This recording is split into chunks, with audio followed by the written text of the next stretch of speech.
Hema committee report പുറത്തുവിട്ടപ്പോൾ അത് പനയോല പടക്കുകളായിരുന്നുവെങ്കിൽ ഇന്നത് അമിട്ടുകളായി മാറിക്കൊണ്ടിരിക്കുകയാണ്. ദിവസം പ്രതി പുതിയ പുതിയ വിവരങ്ങളാണ്, പുതിയ പുതിയ വെളിപ്പെടുത്തലുകളാണ് വന്നുകൊണ്ടിരിക്കുന്നത്.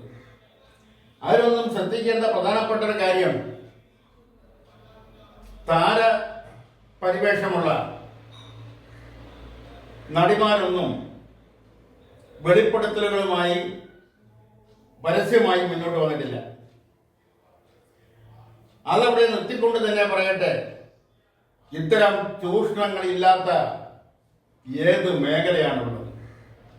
ഇതിനേക്കാൾ രൂക്ഷമല്ലേ പൊതുപ്രവർത്തന മേഖലയിൽ, രാഷ്ട്രീയ പ്രവർത്തന മേഖലയിൽ നടക്കുന്ന സ്ത്രീകളുടെ നേരെ നടക്കുന്ന സ്ത്രീകളിൽ നടക്കുന്ന ലൈംഗിക ചൂഷണങ്ങൾ. അത് താഴേക്കട തൊട്ട് മുകളിലോട്ട് പോവും. താഴേക്കട എന്ന് പറയുമ്പോൾ ഗ്രാമപഞ്ചായത്ത്, ഔദ്യോഗികമായി പറഞ്ഞ ഗ്രാമപഞ്ചായത്ത്, തൊട്ട് മുകളിലോട്ട് ബ്ലോക്ക് പഞ്ചായത്ത്, ജില്ലാ പഞ്ചായത്ത്, മുനിസിപ്പൽ കോർപ്പറേഷൻ, അതുപോലെ തന്നെ മറ്റ് നഗരസഭകൾ,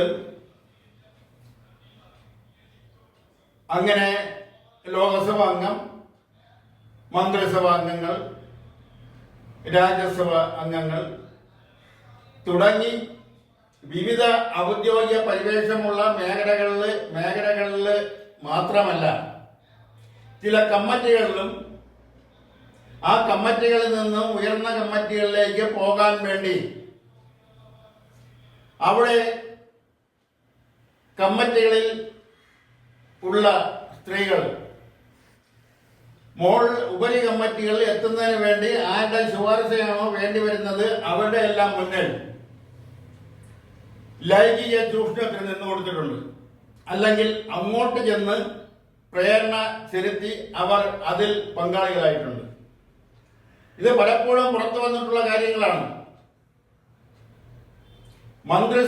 മന്ത്രിമാരായിരിക്കുമ്പോൾ തന്നെ ഇത്തരം വിഷയങ്ങളിൽ മന്ത്രിപദം നഷ്ടപ്പെട്ടിട്ടുള്ളവർ കേരളത്തിലും മറ്റു സംസ്ഥാനങ്ങളിലും കേന്ദ്രത്തിലുമൊക്കെയുണ്ട്. അതുപോലെ തന്നെ മറ്റ് മേഖലകൾ എടുത്തു നോക്കിയാൽ, സർവീസ് മേഖലകൾ എടുത്തു നോക്കിയാൽ, ഉദ്യോഗ കയറ്റത്തിന് വേണ്ടി, തനിക്ക് താല്പര്യമുള്ള സ്ഥലത്തേക്ക് സ്ഥലമാറ്റം ലഭിക്കുന്നതിന് വേണ്ടി, സ്ഥലമാറ്റം ഒഴിവാക്കുന്നതിന് വേണ്ടി, മറ്റ് വകുപ്പുകളിലേക്ക്, പ്രയോജനമുള്ള വകുപ്പുകളിലേക്ക് മാറിക്കിട്ടുന്നതിന് വേണ്ടി അവിടെയെല്ലാം ഇത്തരം ചൂഷണങ്ങൾ നടക്കാറുണ്ട്. എന്തിനേറെ പറയുന്നു, ഗവേഷണ രംഗത്ത് വിദ്യാർത്ഥികൾ PhD ലഭിക്കുന്നതിന് വേണ്ടിയുള്ള ഗവേഷണ രംഗത്ത്, ആ ഗവേഷണ രംഗത്ത് അവരുടെ മാർക്കുകൾ കൂട്ടി ലഭിക്കുന്നതിന് വേണ്ടി ഗൈഡുകളുടെ മുന്നിൽ, ഗൈഡുകളുടെ താല്പര്യത്തിനൊത്ത് വഴങ്ങിയ എത്രയോ സംഭവങ്ങൾ പുറത്തു വന്നിരിക്കുന്നു.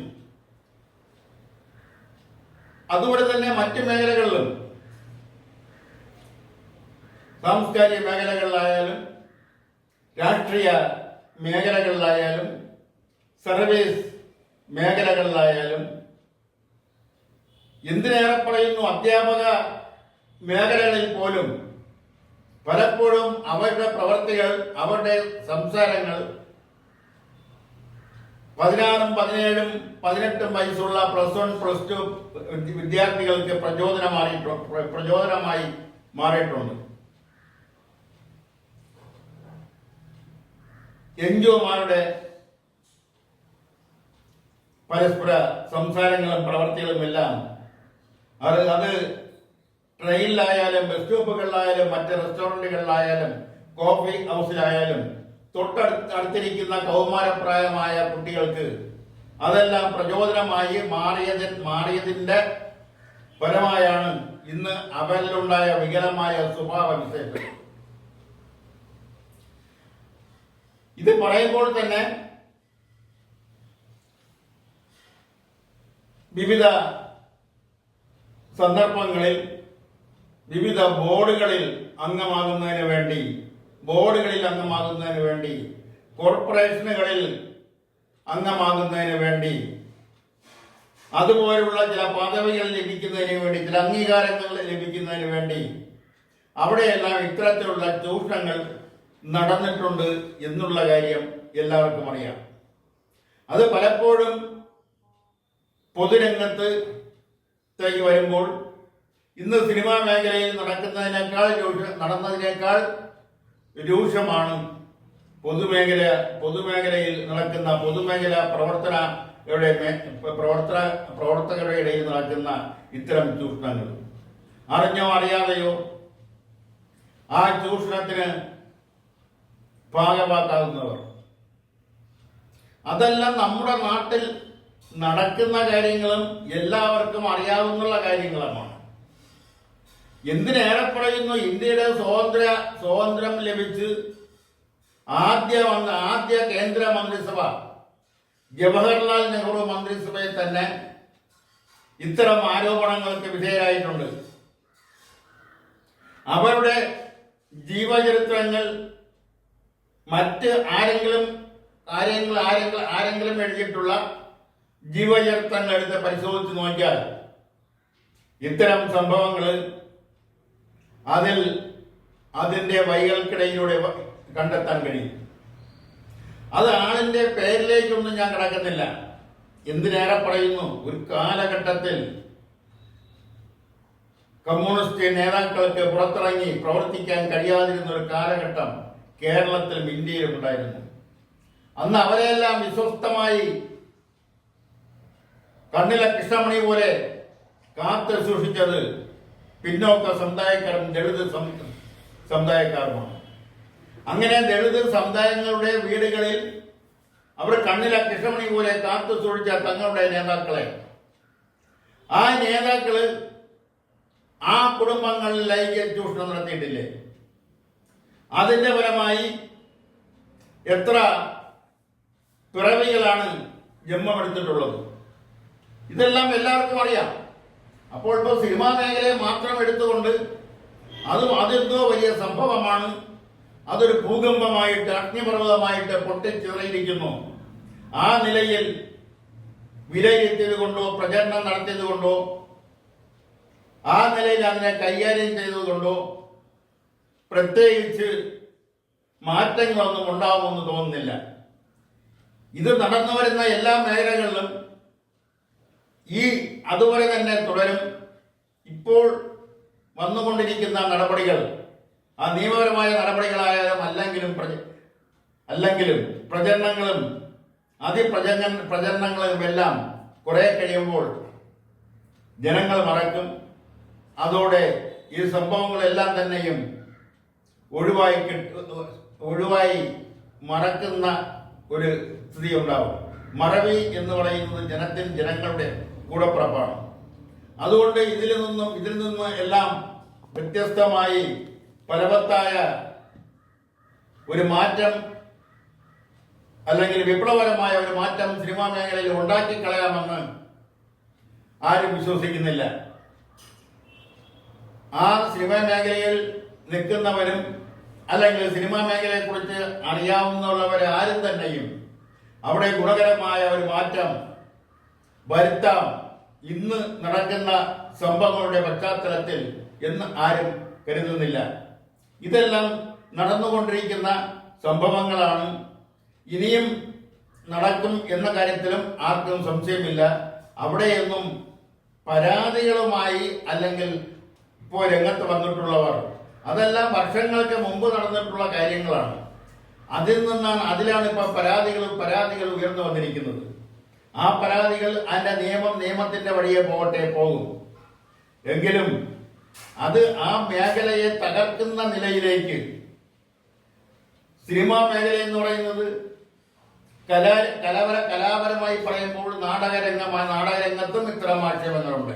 നാടകരംഗത്തായാലും സിനിമാ രംഗത്തെ പോലെ തന്നെ സ്റ്റേജ് പ്രോഗ്രാമുകൾ, അതുപോലെ തന്നെ മറ്റ് കലാരൂപങ്ങൾ, കാക്കരശ്ശി നാടകം മുതൽ വളരെ ഉയർന്ന ക്ലാസിക് നൃത്തം വരെ ഇത്തരം ആരോപണങ്ങൾ ഉന്നയിക്കാവുന്ന കാര്യമേ ഉള്ളൂ. അതുകൊണ്ടൊന്നും അത്തരം കലാരൂപങ്ങൾക്ക് എന്തെങ്കിലും മാറ്റം ഉണ്ടാവുമെന്ന് ആരും പ്രതീക്ഷിക്കുന്നില്ല. അതുകൊണ്ട് ഇത്തരം കാര്യങ്ങളെക്കുറിച്ച് അന്വേഷിക്കേണ്ടെന്നോ നിയമപരമായ നടപടികൾ സ്വീകരിക്കേണ്ട എന്നോ കുറ്റക്കാർക്കെതിരെ ശിക്ഷ വാങ്ങിക്കൊടുക്കേണ്ടതില്ല എന്നോ അല്ല ഇതിനർത്ഥം. അതല്ല, നിയമപരമായി തന്നെ നിയമ നടപടികളുമായിട്ട് മുന്നോട്ട് പോയി ആരെങ്കിലും ബോധപൂർവം മനഃപൂർവ്വം തെറ്റ് ചെയ്തിട്ടുണ്ടെങ്കിൽ അവരെയെല്ലാം നിയമത്തിന്റെ മുന്നിൽ കൊണ്ടുവന്ന് അവർക്കെല്ലാം ശിക്ഷ വാങ്ങി കൊടുക്കുന്നതിൽ ആർക്കും എതിർപ്പില്ല. എന്നാൽ ഒരു മേഖലയെ ആകമാനം ആക്ഷേപിക്കുന്ന നിലയിൽ ഒരു മേഖലയെ തകർക്കുന്ന രീതിയിലേക്ക് ആ പ്രവർത്തനങ്ങളുമായി മുന്നോട്ട് പോകരുത്.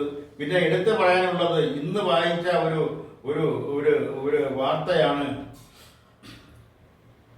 CPMന്റെ MLA ആയ മുകേഷ് MLAക്കെതിരെ ഉള്ള ഒരു മാർച്ചും അതോടനുബന്ധിച്ചുള്ള സമരങ്ങളും. ആ സമരം ഉദ്ഘാടനം ചെയ്യുന്നതാവട്ടെ ഒരു കോൺഗ്രസ് നേതാവ് കൊടിക്കുന്നിൽ സുരേഷിന്റെ പേരിൽ പീഡന കേസ് നിലവിലുണ്ട്. സരിത കേസിൽ, സോളാർ കേസുമായി ബന്ധപ്പെട്ടുള്ള സരിത കേസിൽ പീഡന കേസ് നിലവിലുണ്ട്. അന്നത്തെ മുഖ്യമന്ത്രി ഉമ്മൻചാണ്ടിയുടെ പേരിൽ പീഡന കേസുണ്ട്. അന്നത്തെ മന്ത്രി AP അനിൽകുമാറിന്റെ പേരിൽ പീഡന കേസുണ്ട്. അന്നത്തെ വ്യവസായ വകുപ്പ് മന്ത്രിയായിരുന്ന കുഞ്ഞാലിക്കുട്ടിയുടെ പേരിൽ പീഡന കേസുണ്ട്.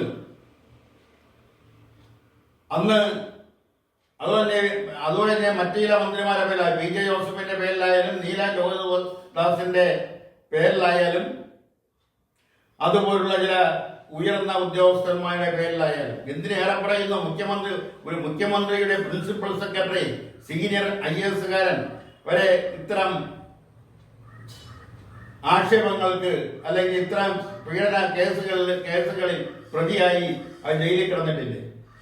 അപ്പൊ അതുകൊണ്ട് ഒരു മേഖലയെ തകർക്കുന്ന രീതിയിലേക്ക് കിട്ടിയ അവസരം ഉപയോഗപ്പെടുത്തിക്കൊണ്ട് അത് വ്യക്തിപരമായ വൈരാഗ്യം കൊണ്ടായാലും രാഷ്ട്രീയപരമായ വൈരാഗ്യം കൊണ്ടായാലും ഒരാളുടെ ഉയർച്ചയിലുള്ള അസൂയ കൊണ്ടായാലും ആ ഒരു മേഖലയെ തകർക്കുന്ന രീതിയിലേക്ക് അത് വളർത്തിക്കൊണ്ട് വരരുത്. അതിന് എത്രയും പെട്ടെന്ന് ഒരു പരിഹാരം കണ്ടുകൊണ്ട് ഇത് കഴിയുന്നത് വേഗം പരിഹരിക്കുന്നതിനുള്ള മാർഗമാണ് ആലോചിക്കേണ്ടത്. അതിലേക്ക് വേണ്ടപ്പെട്ടവരെല്ലാം ചിന്തിക്കണമെന്ന് അഭ്യർത്ഥിച്ചുകൊണ്ട് ഇന്നത്തെ പ്രതികരണം പൂർത്തിയാക്കുകയാണ്. നന്ദി, നമസ്കാരം.